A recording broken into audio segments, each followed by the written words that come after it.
Anyway, that you wrote this book, it was published last year, I think.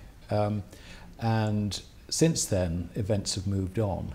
Have you been surprised at the way the events have developed in any way, or did you sort of think that it's actually quite a natural progression given the level of debt, the reluctance to cut spending, and so on and so forth? Yeah, it's well, there has been a second edition in June, so I updated it a little bit. But yeah, if you read the book, you aren't surprised of what happened. No. No, you are not surprised, because you know the incentives, what the incentives of politicians, the history behind it. So it doesn't come for a surprise, with a big surprise what is happening. One thing that I think is behind this, which I don't think any of the politicians really foresaw, was that the knock-on effect of the financial crisis of 2007-2008 was that it accelerated the deficits in all governments around the world, and there just haven't been enough savings to meet government borrowing requirements in aggregate.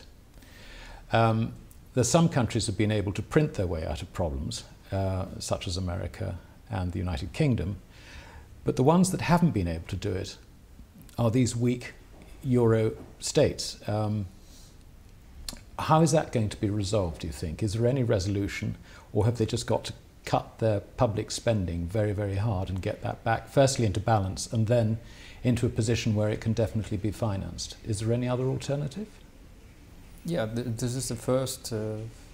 I give in the book 3 scenarios for the future. This is the first one, that governments actually reduce the deficits, privatize public assets, reduce the deficits, reduce government spending, and they, for some part, they do it. They go in this direction, but it doesn't look that it is enough or can be enough, because the resistance by the population that gets rid of its privileges that were financed through this redistribution of the tragedy of the commons is really high.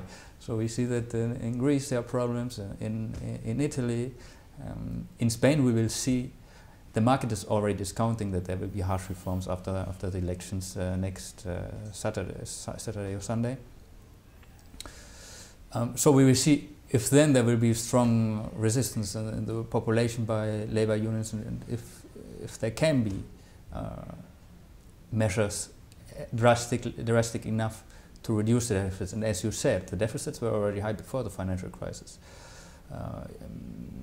especially because we have this effect of the welfare state that were already unsustainable from the beginning, and we have this population that gets ever older, and we have this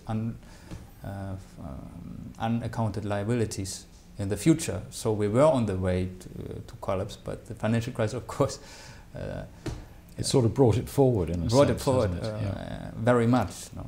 We have also to consider that during the bubble, in the years before, there were huge government increase in government revenues. For example, in Spain, they increased government spending almost as fast as the revenues, and this all break away suddenly. So now they have the problem to adjust this. So this is the first scenario, where the second is that the euro disintegrates, because, for example, Germany says, no, we don't want to support all the parties in the Mediterranean countries anymore. Sustain the standard of living there, so we get out. Or there's a revolution in Greece, and Greece leaves the euro. That's also possible. Then the euro disintegrates, and the third possibility to solve the problem is to print the way out of it, as you said, like the US or UK did. And then we might have inflation, high inflation.